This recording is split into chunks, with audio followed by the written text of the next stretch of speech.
Você acorda cansado, mas não é um cansaço físico. É algo mais fundo, mais silencioso, como se sua mente tivesse passado a noite inteira correndo em círculos sem sair do lugar. O dia começa antes mesmo de você estar pronto, e há uma sensação estranha de atraso, como se você estivesse sempre chegando depois de alguma coisa importante que nunca fica clara. Você olha ao redor, vê as mesmas coisas de sempre, os mesmos objetos, os mesmos caminhos possíveis, mas nada parece realmente convidar você a sair do lugar. Existe um peso invisível entre o que você pensa em fazer e o que você realmente faz. E, no meio disso tudo, uma pergunta começa a surgir, quase sussurrando dentro de você: em que momento eu me perdi de mim mesmo? Não é que você não queira mudar.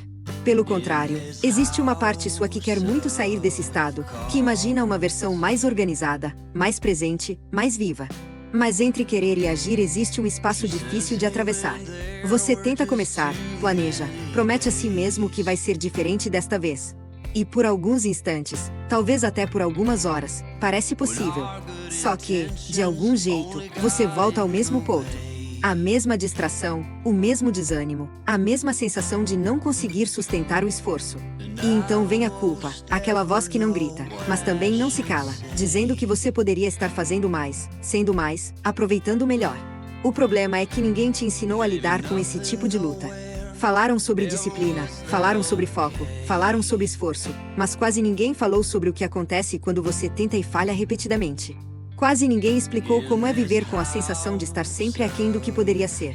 E aí você começa a acreditar que talvez o problema seja você, como se existisse algo quebrado dentro de você que impede qualquer progresso real. Mas essa ideia não se sustenta quando você olha com mais cuidado. Porque a verdade é que esse tipo de dificuldade não é exceção, é experiência comum. O que muda é o silêncio. As pessoas não falam sobre isso com a mesma frequência com que falam sobre resultados.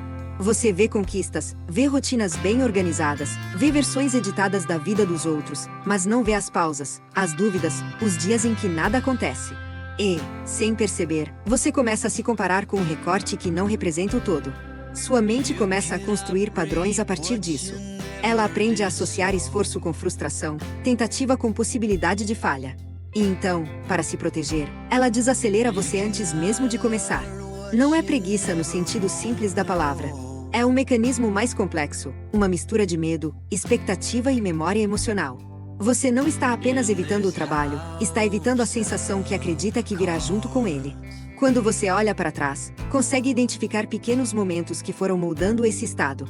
Expectativas que não foram correspondidas, comparações que começaram como motivação e se transformaram em pressão, experiências em que você tentou e não conseguiu sustentar.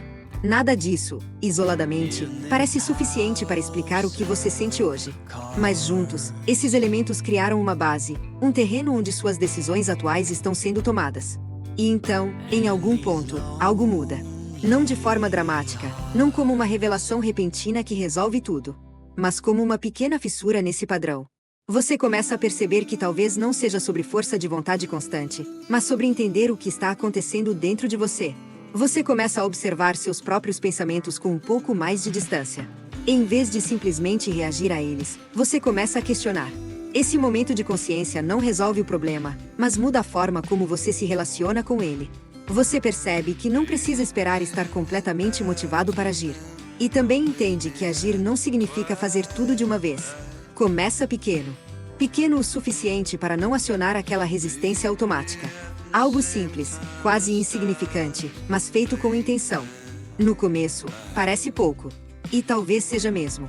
Mas há uma diferença importante entre pouco e nada.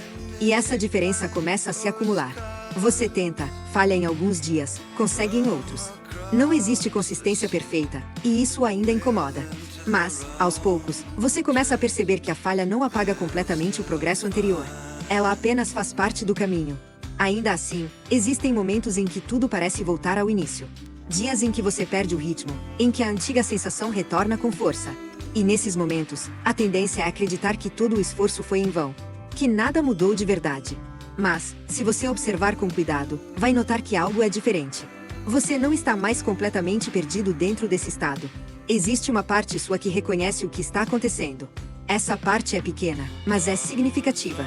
Porque é ela que permite que você recomece sem precisar esperar por um momento ideal. Você começa a entender que consistência não é a ausência de falhas, mas a capacidade de retornar depois delas. E isso muda a forma como você interpreta seus próprios erros. Com o tempo, pequenas vitórias começam a surgir. Não são grandes transformações visíveis de fora, mas mudanças sutis na forma como você conduz seu dia. Você termina algo que começou, mesmo que não esteja perfeito. Você resiste a uma distração, mesmo que por pouco tempo. Você decide continuar, mesmo sem vontade. Essas experiências começam a construir algo novo dentro de você. Não uma confiança baseada em resultados grandiosos, mas uma confiança mais silenciosa, baseada na repetição de pequenas escolhas. Você começa a confiar que, mesmo quando falha, ainda pode tentar de novo. Essa mudança não elimina as dificuldades. Você ainda sente dúvida, ainda sente cansaço, ainda enfrenta dias em que nada flui. Mas a forma como você interpreta esses momentos começa a mudar. Eles deixam de ser provas de incapacidade e passam a ser parte do processo. E, aos poucos, isso começa a impactar outras áreas da sua vida. Sua relação com o tempo muda. Sua forma de lidar com expectativas também. Você começa a se cobrar de forma diferente, não mais com base em um ideal distante, mas com base no que é possível no momento presente. Você percebe que não precisa se transformar completamente para começar a viver de forma mais alinhada com o que deseja. E entende que essa transformação, se acontecer, será consequência de um processo, não um ponto de partida. Existe também uma aceitação que começa a surgir. Não uma aceitação passiva, mas uma compreensão de que você não vai se tornar uma versão perfeita de si mesmo. E que isso não invalida o seu esforço. Pelo contrário, torna ele mais humano, mais sustentável. Você começa a perceber que evolução não é uma linha reta. É um movimento irregular, cheio de avanços e recuos. E que tudo bem. Porque o que realmente importa não é a velocidade, mas a direção. E essa direção não precisa ser grandiosa. Ela pode ser simples, quase imperceptível para quem olha de fora. Mas, para você, faz diferença. Porque é construída a partir de escolhas conscientes, repetidas ao longo do tempo.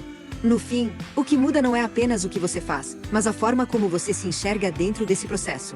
Você deixa de se ver como alguém que está sempre falhando e começa a se ver como alguém que está tentando, aprendendo, ajustando. E talvez seja isso que ninguém te contou. Que a mudança real não acontece de forma rápida, nem confortável, nem constante. Ela acontece aos poucos, em meio a dúvidas, em meio a falhas, em meio a dias comuns. E talvez você ainda acorde cansado em alguns dias. Talvez ainda existam momentos em que tudo pareça difícil demais.